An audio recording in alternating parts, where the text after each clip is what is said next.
तिष्ठते धरवं निगदितं दैलयमेध्यते धरवं निगदितं दैवर्तेते त्वां भूमिला कोणलो निलो नमः तं रतवानि वात्पदाने त्वां गुणत्रयातीतः तं देहत्रया तं कालत्रयातीतः त्वां मूलाधारजतोऽग्निद्यां त्वमग्नित्रयात्मकः त्वां योगिनो ध्यायन्ति त्वं ब्रह्मा त्वं विष्णुस्त्वं रुद्रस्त्वमिन्द्रस्त्वमग्नि वायुस्त्वं सूर्यस्त्वं चन्द्रमास्त्वं ब्रह्मभूर्भुवस्त्वं ग्रादेन मुरभवचार्यो वर्णाधिष्ठदनन्तरा अनुस्वारः परतरः अर्धेऽग्निजितं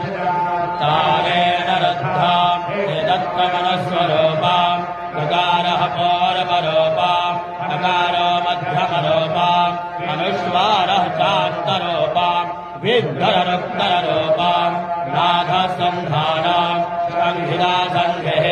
कैसा गणेशविद्या गणगर्भिः गायत्रे छन्दः हे महागणपतये देवता ॐ गणगणपतये नमः।